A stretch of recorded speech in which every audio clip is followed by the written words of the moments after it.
Assalamualaikum warahmatullahi wabarakatuh. Oke, kesempatan kali ini kita akan membahas subbab dari bab 1, 1.3 menghitung titik sampel. Oke, langsung kita bahas saja.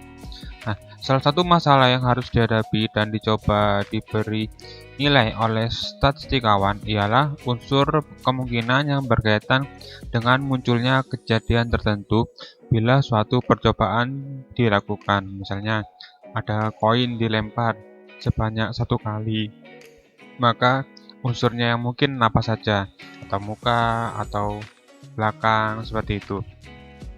Nah, untuk masalah teori peluang atau probabilitasnya nanti ada di subbab 1.4. Itu di sini yang dibahas tentang ini ya, kemungkinannya. Jadi, dalam banyak hal, suatu soal peluang dapat diselesaikan dengan menghitung jumlah titik dalam ruang sampel tanpa perlu mendaftar unsurnya. Seperti itu.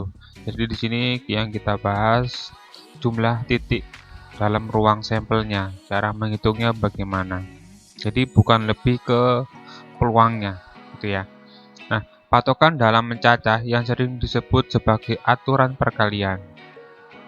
Nah, di sini yang pertama kita bahas dari teorema 1.1. Nah, di sini bila suatu operasi dapat dilakukan dengan N1 cara dan bila tiap cara ini operasi kedua dilakukan dapat dikerjakan dengan N2 cara, maka kedua operasi dapat dikerjakan bersama-sama dengan N1 dikalikan dengan N2 cara. Contoh, sini, berapa banyak titik sampel dalam ruang sampel bila sepasang dadu dilantunkan sekali? Nah, di dalam dadu berarti ada 6 kemungkinan ya, titik sampelnya. Bisa 1, 2, 3, 4, 5, 6. Berarti ada 6 di sini ya. Makanya di sini N1-nya ada 6 posisi kemungkinannya yang muncul. Nah, untuk tiap posisi tersebut, dadu kedua dapat pula menghasilkan N2 posisi. Gitu ya. Nah, jadi pasangan dadu dapat menghasilkan. Nah, contoh soalnya nih ada kurang, maksudnya dilantunkan 2 kali pelemparan, ini bukan 1 kali. Berarti ketika pelantunan pertama itu kan ada 6 posisi, pelantunan kedua ada 6 posisi, seperti itu ya. Jadi maksud saya gini, jika satu dadu dilempar sebanyak 2 kali, itu konsepnya sama saja. 2 dadu, misalkan 2 dadu dilempar bersama-sama, itu. Atau saya ubah, 2 dadu dilempar bersama-sama, itu sama saja 1 dadu dilempar sebanyak 2 kali. Itu konsepnya sama, gitu ya. Nah, makanya di sini pasangannya yang mungkin ada 36. Kenapa? Kan 2 kali.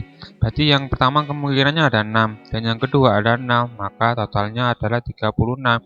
Dari 6 yang N1 dikalikan dengan N2 ada 6. Totalnya adalah 36. Oke, lanjut contoh berikutnya 1.14. Suatu perusahaan perumahan menawarkan bagi calon pembeli rumah gaya luar berbentuk tradisional, Spanyol, kolonial, dan modern di daerah pusat kota, pantai, dan bukit. Dalam berapa banyak pilihan seorang pembeli dapat memesan rumah? Nah, di sini yang perlu diperhatikan, yang pertama, di sini ada gaya rumah. Ada tradisional, Spanyol, kolonial, dan modern. Ini kita anggap sebagai N1. Lalu ada pusat kota, pantai, dan bukit. Ini kita anggap sebagai N2. Sini ya. Makanya di sini N1 sama dengan 4 karena ada 4, tradisional, Spanyol, kolonial, dan modern. Nah, sedangkan satunya lagi N2-nya ada 3. Pusat kota, pantai, dan bukit. Nah, maka seorang pembeli dapat memilih satu dari N1 kali N2, yaitu 4 kali 3 yang sebanyak 12. Seperti itu. Kalau mau menghitung manual juga bisa dengan dibuat tabel diagram. Maksud saya dibuat diagram ya, atau cabang pohon, itu bisa.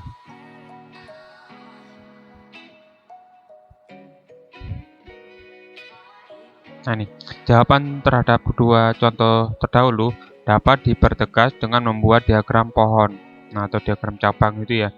Kemudian hitung seluruh jalur dahan.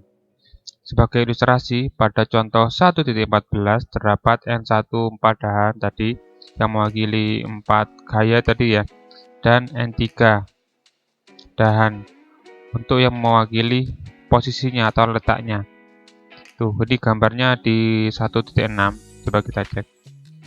Nah, ini. Kalau di materi SMA pasti pernah ya dengan pelemparan koin sebanyak 2 kali. Nah, itu sistemnya sama. Ini tentang modelnya. Jadi misalkan dapat modern, maka ada 3 kemungkinan, bisa bukit, pantai, pusat kota, seperti itu. Jadi kan ini kalau saya hitung, ini kan saya perkecil ya. Nah, ini kemungkinan yang pertama. Berarti modern tempatnya di bukit, atau modern di pantai, dan modern pusat kota. Berarti ada ini kedua, yang ketiga. Kemungkinan yang keempat 5, 6, 7, 8, 9, 10, 11, dan 12. Ini perhitungan manualnya. Itu ya. Oke, kita kembali lagi. Nah, aturan perhitungan di teorema 1.1 dapat diperluas sehingga mencakup banyak operasi. Perbesar dulu. Misalkan sebagai contoh, ini sudah misalkan ada contoh, harusnya salah satu nih. Contoh atau misalkan seorang langganan ingin memasang telepon dan dia dapat memilih N1 10 warna dekorasi yang dimisalkan tersedia dengan pilihan panjang kawat N2-nya 3 dengan N2 sama N3 sama dengan 2 untuk jenis telepon. Jadi N1-nya 10 untuk warna dekorasi, N2 itu mewakili panjang kawat sambungan, dan N3 jenis telepon yang diputar atau dipakai tombol. Nah, itu dapat dibentuk seperti ini ya. Berarti N1 kali N2 kali N3. Berarti ada 3. Berarti itu nanti dari sini ada lagi cabang. Itu ini cabang pertama, ini sebagai N1. Cabang kedua N2. Ketika ada N3, berarti di sini ada cabang lagi untuk mewakili N3. Nah, ini dari contoh yang ini itu diwakilkan di teorema 1.2. Bila suatu operasi dapat dikerjakan dengan N1 cara, dan bila untuk setiap cara ini operasi kedua dikerjakan dengan N2 cara, maka untuk setiap kedua cara tersebut operasi ketiga dapat dikerjakan N3 cara, dan seterusnya sampai deretan K operasi. Maka bentuknya berupa perkalian ini ya, N1 kali N2 sampai NK. Itu tergantung dari caranya. Oke, lanjut. Contoh 1.15.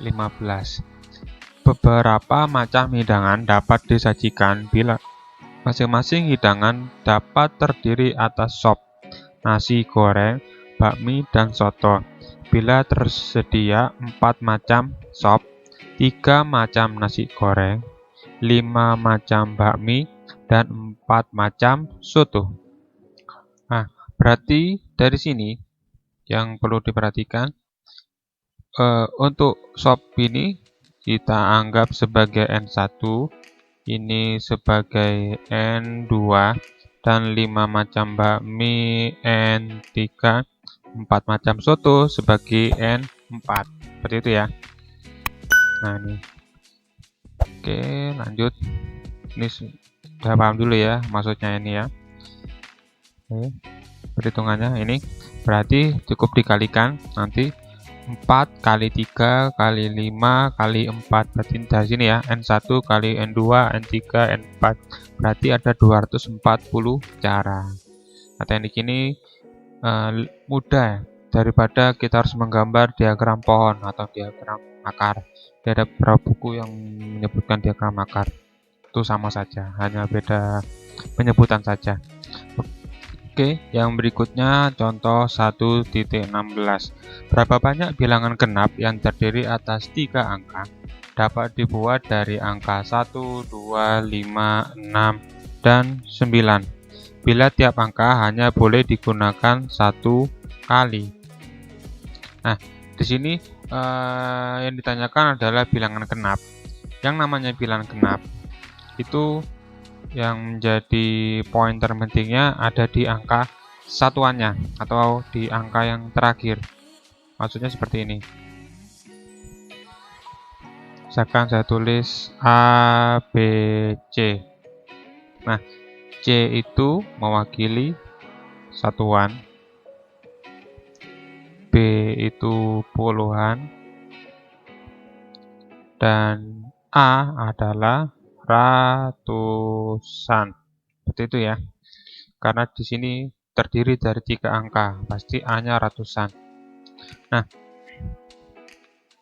berarti yang mudah kita cek yang C dulu satuannya. Karena genap berarti kemungkinannya hanya angka genap. Berapa? 2 dan 6.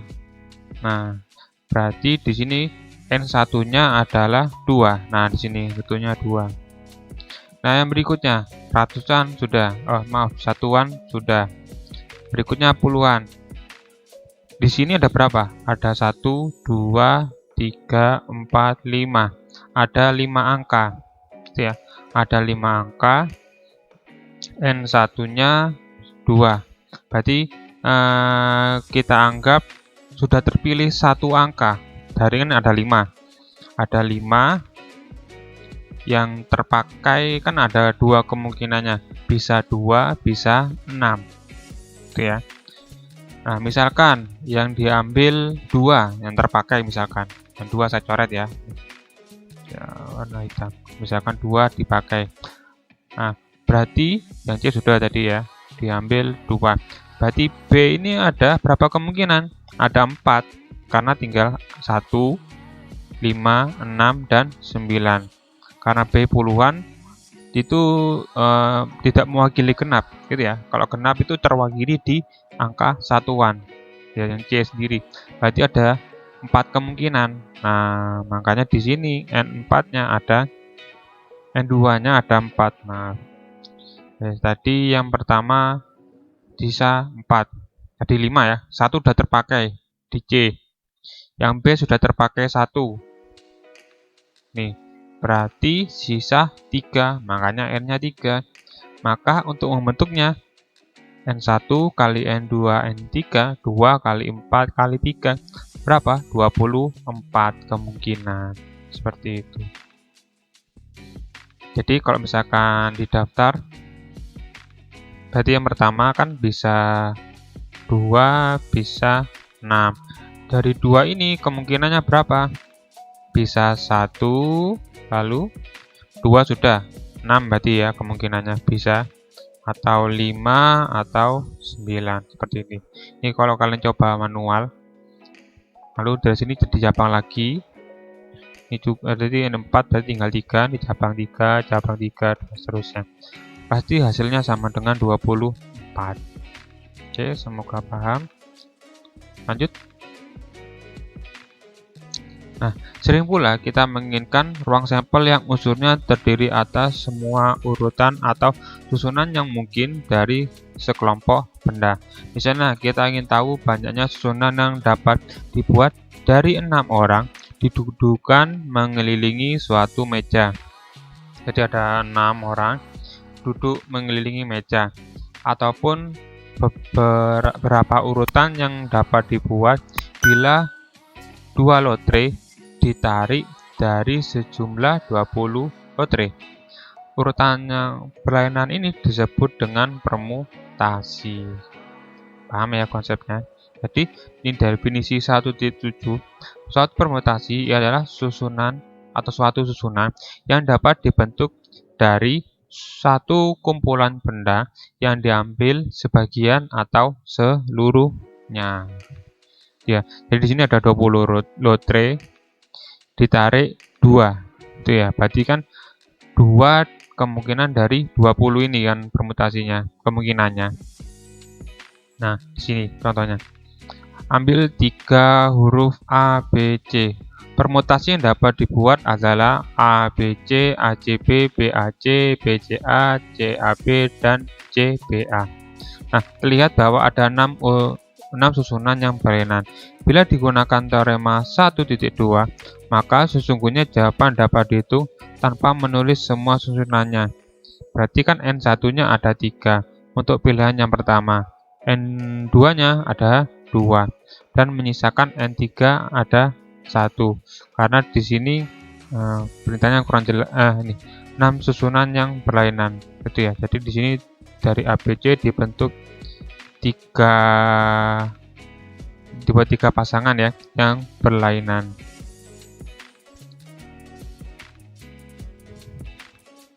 Nah, sehingga ini diperoleh yang satunya tadi 3, berarti 3 kali 2 kali 1 ketemunya 6. Nah, ini adalah konsep dari permutasi. Berarti bisa dibentuk ini ya, N faktorial 3 kali 2 kali 1 gitu. Jadi definisi 1.7 ini dikembangkan dari teorema yang sebelumnya itu ya. Kita bahkan definisi 1.7. Jadi kasusnya untuk yang berlainan. Jadi dari sini, dari definisi ini dijawab dengan bantuan dari teorema 1.2 ini tadi ya, dikembangkan agar didapatkan teorema 1.3, yaitu banyaknya permutasi n benda yang berlainan. Jadi ada syaratnya di sini, yang berlainan. Jika sebelumnya tadi kan tidak ada kata berlainan ya, bebas, yang penting harus membentuk. Di sini ada kata berlainan. Nah, di sini ada 4 huruf A, B, C, D. Dicari permutasinya atau dibentuk agar berlainan ya. Berarti 4 faktorial yang ketemu 24. Jadi di sini untuk 4 faktorial itu sama saja 4 dikali 3 kali 2 kali 1.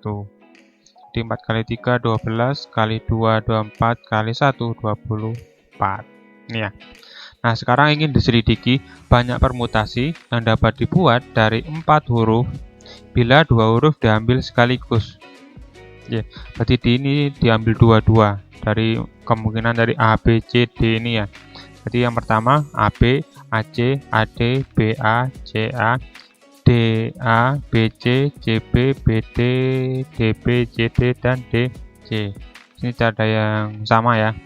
Jadi walaupun AD dan DA dianggap berbeda. Kenapa? Karena di sini A-nya di depan, lalu D-nya di belakang. Untuk yang ini D-nya di depan, A-nya di belakang. Dengan demikian, menggunakan teorema titik 1 kembali, ada 2 tempat yang diisi oleh N1 yang sebanyak 4. Pilihan untuk yang pertama dan N2 ada 3 pilihan untuk tempat yang kedua. Maka seluruhnya adalah 4 dikali 3. Paham maksudnya di sini ya? Jadi misalkan di sini ada 2 tempat, gitu ya. Ada 2 tempat, jadi biar mudah gini. 2 tempat ini saya anggap sebagai kotak. Ada 4 huruf. Berarti karena berlainan, kemungkinan yang pertama N1 ini sebagai N1, ini N2. Yang pertama itu adalah 4.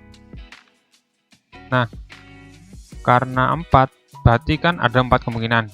Misalkan sudah diambil 1, kita anggap diambil A. Berarti tinggal 3 kemungkinan, berarti adalah 3. Sisa 3, gitu ya. Makanya di sini 4 dan 3. 4 dikali 3, 12. Gitu ya. Semoga paham. Berikutnya, pada umumnya, N benda yang berlainan jika diambil R sekaligus dapat disusun dalam ini ya bentuknya. N dikali N-1 dikali N-2 sampai N-R plus 1. Cara perkalian ini dilambangkan dengan ini, permutasi. Nah, banyak permutasi N benda berlainan bila diambil R sekaligus. Nah, cara bacanya bagaimana? Ini bacanya adalah permutasi R dari N. Jadi paham di sini ya, yang sudah kita pelajari sebelumnya dari teorema 1.1, lalu di teorema 1.2 itu ya. Itu banyak kemungkinan penempatannya bebas gitu ya, tidak ada yang kata berlainan. Maka cukup dikalikan N1 kali N2 dan seterusnya. Untuk kasus yang kedua, untuk urutannya diperhatikan berarti kan berlainan, maka dia ada kata khusus berlainan, maka menggunakan N faktorial. Sedangkan kasus yang ketiga, ini di permutasi itu sendiri yang tadi awalnya N faktorial, dikembangkan lagi, dia dipecah. Jadi lingkupnya N ini yang besar, R ini yang kecil. Itu ya. Jadi ambil R unsur dari N. Misalkan ada 4 benda yang berbeda, diambil 22, maka ini menggunakan teorema 1.4. Jika 4 benda berlainan, maka kita gunakan N faktorial. Itu perbedaannya. Ya, semoga paham dulu perbedaannya. Oke, lanjut contoh 1.17. Dari 20 lotre, 2 diambil untuk hadiah pertama dan kedua. Nah, di sini kata kuncinya. Ada 20 lotre, diambil 2. Gitu ya. Hitung banyak titik sampel dalam ruang T. Nah, maka di sini kita menggunakan ini, permutasi R dari N. Karena dari 20 diambil 2. Jika kasusnya hanya diambil 20 berbeda, maka kita menggunakan N faktorial. Jika tidak ada kata kunci berbeda, maka langsung kita gunakan N1 atau N2 dan sebagainya. Itu ya, tergantung kasusnya. Nah, di sini dari 20 lotre diambil 2, berarti permutasi 2 dari 20. Berarti yang pertama 20 per 18. 18 dari mana? Di sini saya perbesar.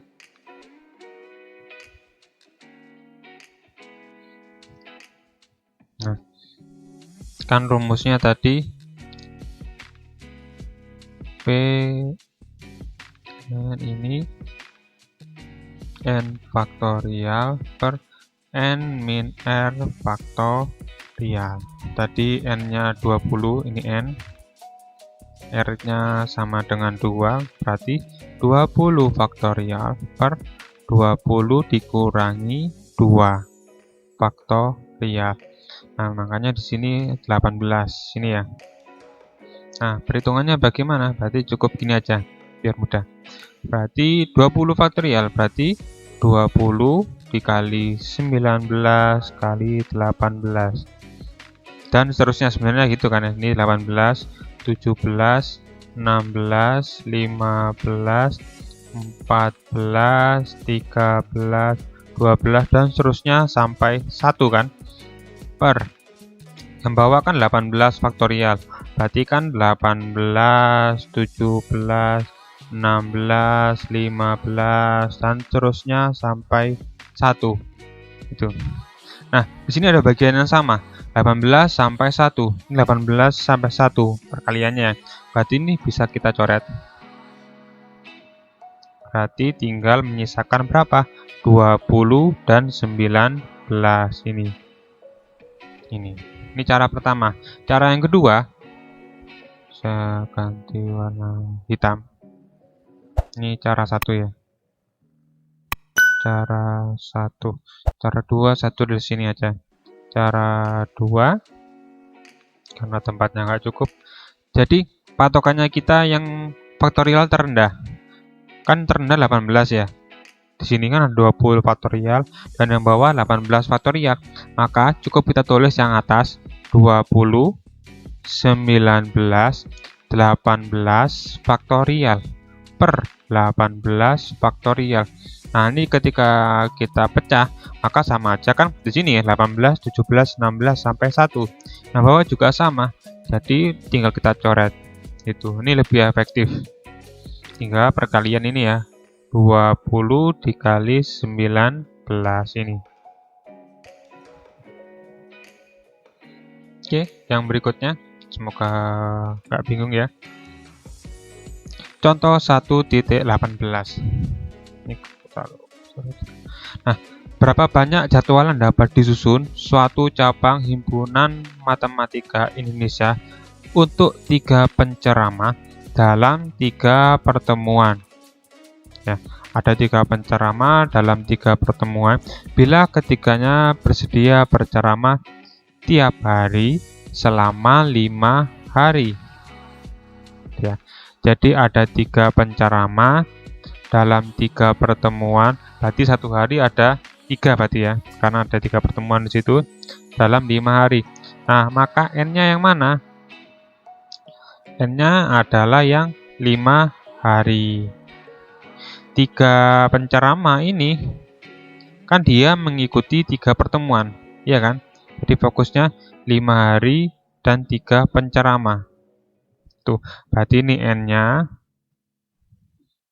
Ini N-nya 5 dan di situ ada 3.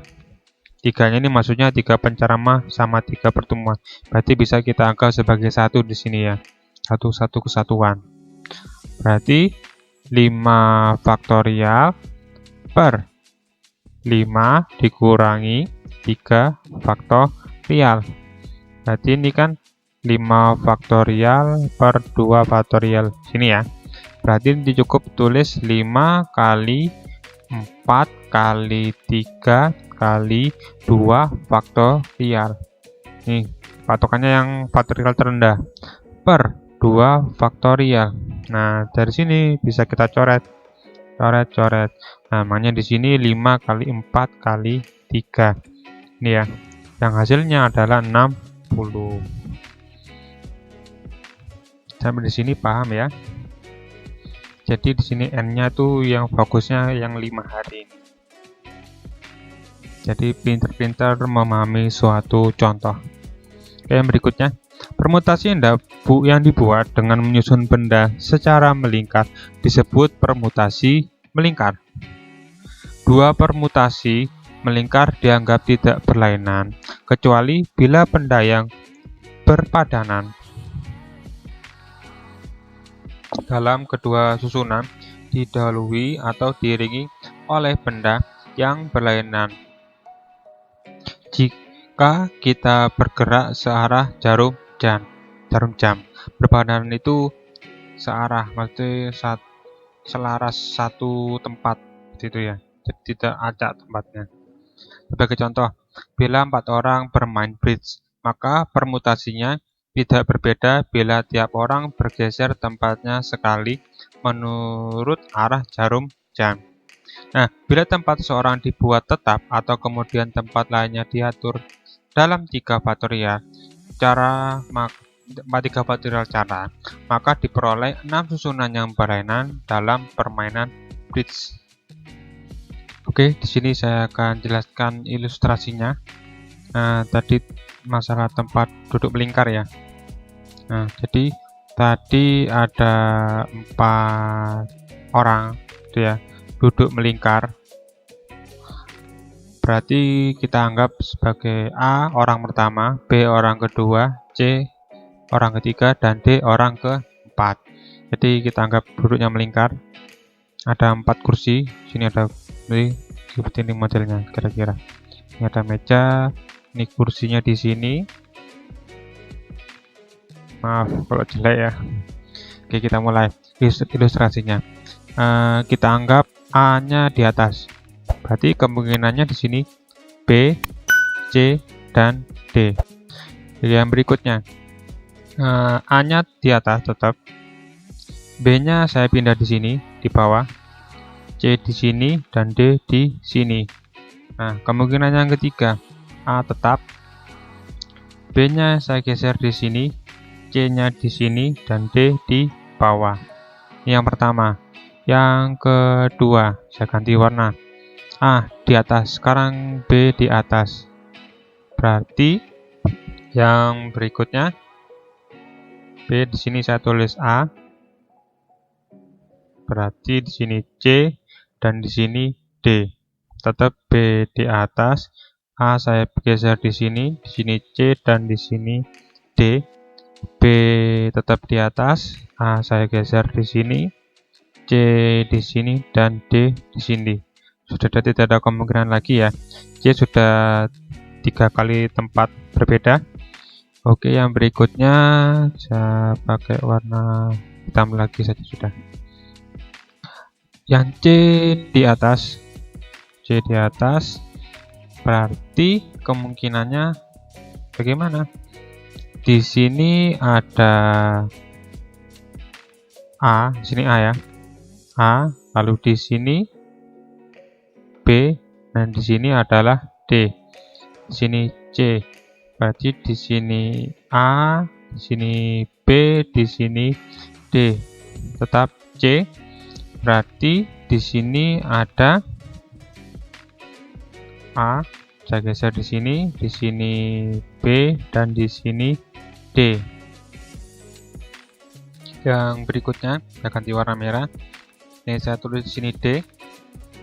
D, berarti di sini saya tulis A, B, dan C. D tetap di sini berarti A, saya geser di bawah, di sini B, di sini C. Di sini D tetap, saya taruh bawah A, lalu di sini di sini A, berarti di sini B, dan di sini adalah C. Saya hapus dulu.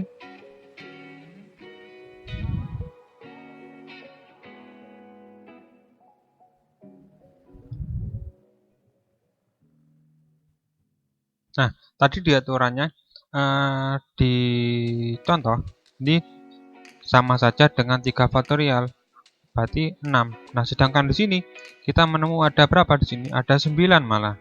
Nah, tadi aturannya itu kan pergeserannya sama saja jika dia bergeser searah jarum jam.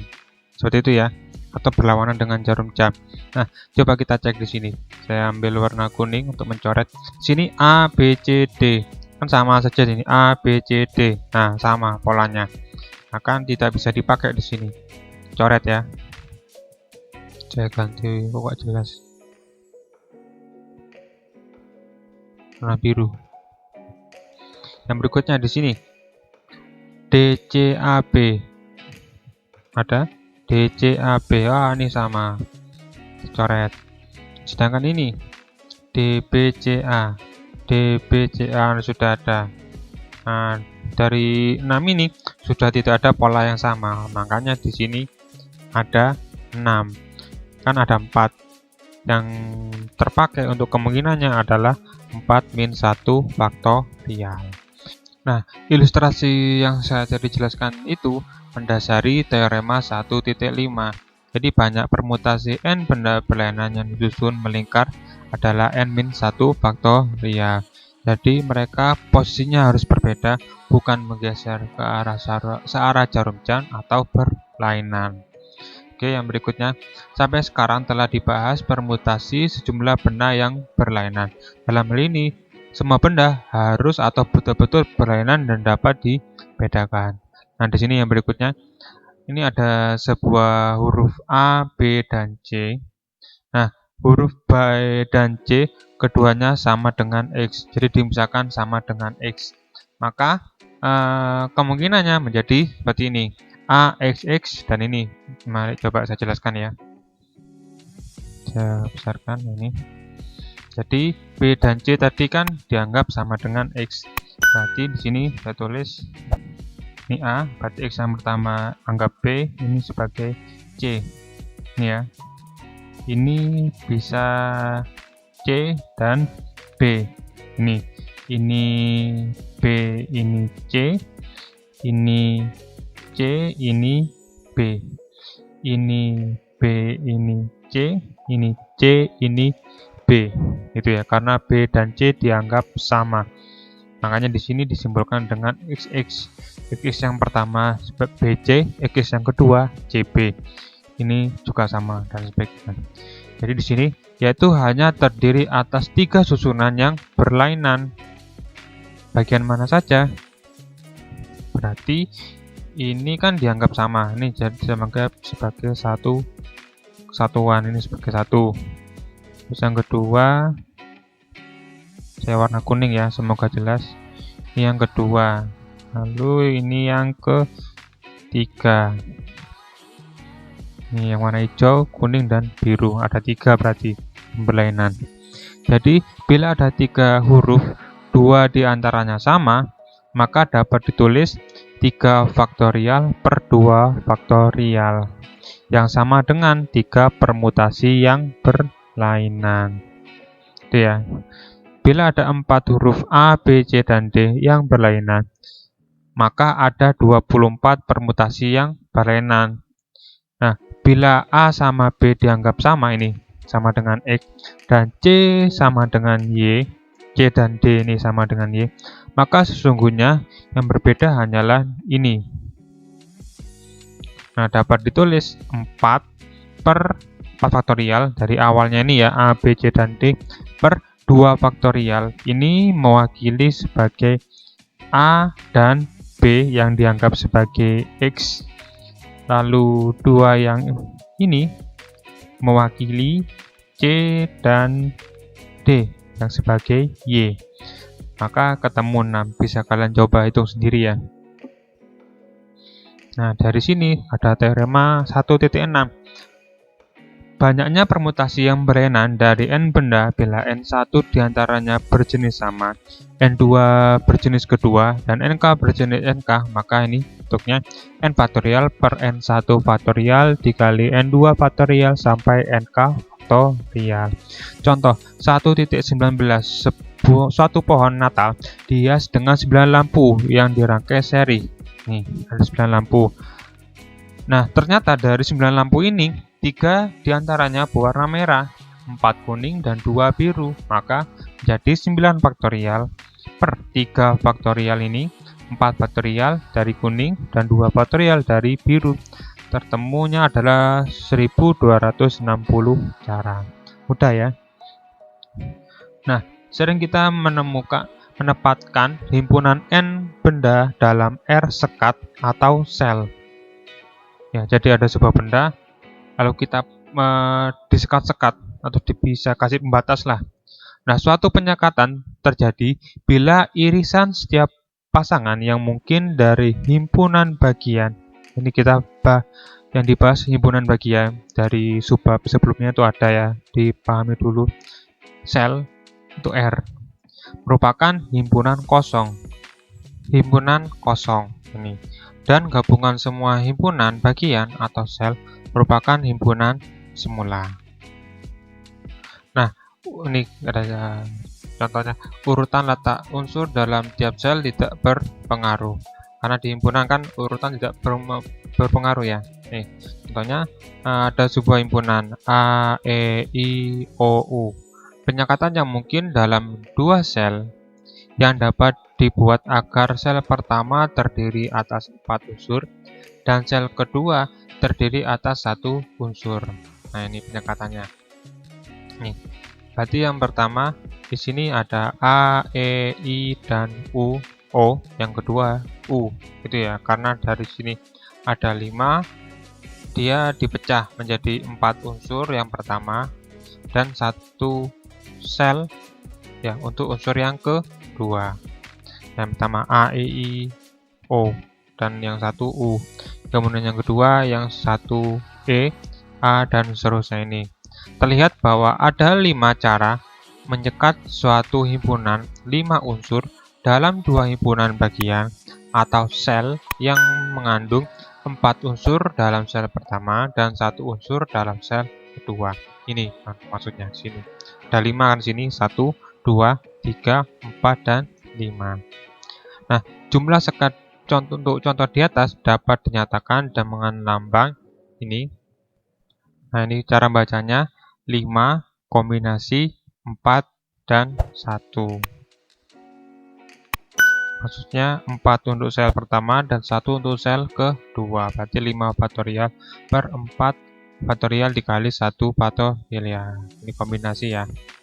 Nanti ini teoremanya. Teorema 1.7.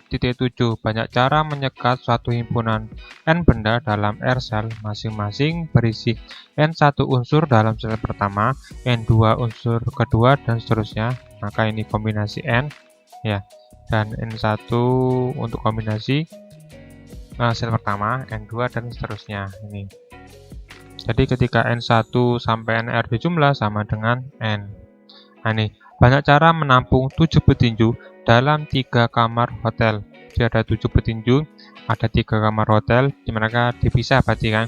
Satu kamar bertempat tidur 3. Ya, satu kamar bertempat tidur 3. Sedangkan 2 lainnya punya 2 tempat tidur. Nah, berarti di sini ini ya 7 kombinasi 3 untuk yang pertama, 2 untuk yang kedua, 2 lainnya itu ya. Berarti totalnya adalah 210. Tahu maksudnya nih ya. Jadi saya ulangi, jadi ada satu kamar, isinya ada 3 tempat tidur, dan kan ada 3 kamar. Jadi lalu 2 kamar lainnya isinya ada 2 tempat tidur, gitu ya. Nah, berikutnya dalam banyak masalah kita mengetahui banyak cara memilih R benda dari sejumlah N tanpa memperdulikan urutan. Jadi kombinasi ini urutannya tidak penting ya. Nah, jadi beda dengan permutasi. Permutasi itu kan memperhatikan urutan, sedangkan kombinasi tidak. Nah, pemilihan seperti ini disebut kombinasi. Kalau tadi kan di permutasi misalkan A, B sama BA sudah berbeda, itu namanya permutasi, urutan diperhatikan. Nah, ini tidak mempedulikan urutan, yang penting dibagi saja. Itu namanya kombinasi. Nah, suatu kombinasi sesungguhnya merupakan sekatan dengan 2 sel. Itu ilustrasinya di situ. Sel pertama berisi R unsur yang dipilih, sedangkan sel lainnya berisi N-R sisanya. Gitu kan. Nah, jumlah semua kombinasi dapat dinyatakan dengan ini. N, lalu kombinasi R unsur sel yang pertama dan N-R yang kedua. Biasanya disingkat dengan N kombinasi R karena jumlah pada sel kedua harusnya N-R. Bisa disingkat seperti ini penulisannya. Nah, banyak kombinasi dari N benda yang berlainan bila diambil R sekaligus adalah ini N kombinasi R, kombinasi itu ya. Maka penulisannya N faktorial per R faktorial dikalikan N-R faktorial. Nih, ada 4 kimiawan, 3 fisikawan. Carilah banyaknya panitia 3 orang yang dapat dibuat beranggotakan 2 kimiawan dan 1 fisikawan. Berarti di sini kita mencari cara memilih 2 kimiawan dari 4 itu ya, dari 2 kimiawan dari 4, lalu 1 fisikawan dari 3. Nah, oke, langsung ini karena tadi kimiawan ya, ada 4 ya, diambil 2, berarti 4 kombinasi 2, 4 faktorial per 2 faktorial kali 2 faktorial. Dari mana? Ini dikurangi ya.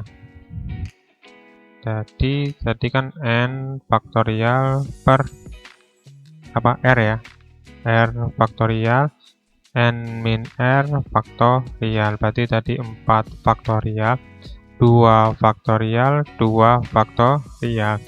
Nah, hitungannya paling mudah kita lihat aja yang terbesar, yang bagian bawah, karena kebetulan sama. Itu cukup gini aja, 4 3 2 faktorial ini 2 faktorial.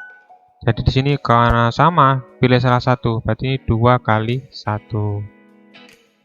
Nah, coret, berarti 4 kali 3, 12. Ini yang tadi kan 2 faktorial, berarti kan 2 kali 1. Ini 12 per 2, sama dengan 6. Nah, yang berikutnya, di sini 3 fisikawan. Diambil 1. Nah, maka di sini berarti kan 3 faktorial per 1 faktorial. Ini 3 dikurangi 1 faktorial. Jadi biar mudah, patokannya ambil yang bawah yang terbesar. Berarti di sini kan 3 faktorial, 1 faktorial, 2 faktorial. Di 3 kali 2 faktorial per 1 faktorial berarti kan 1 dikali 2 faktorial, coret, berarti 3 bagi 1 sama dengan 3. Oke, lanjut. Nah, karena di sini petunjuknya dan berarti menggunakan teorema 1.1, berarti N1-nya ada 6, N2-nya ada 3, berarti totalnya adalah 18. 6 dikali 3, berarti panitia terdiri atas 2 kimiawan dan 1 fisikawan. Ada 18 kemungkinan. Oke, cukup sekian untuk materi subbab 1.3. Semoga bermanfaat dan paham. Jika ada pertanyaan, silakan ditanyakan. Saya akhiri. Assalamualaikum warahmatullahi wabarakatuh.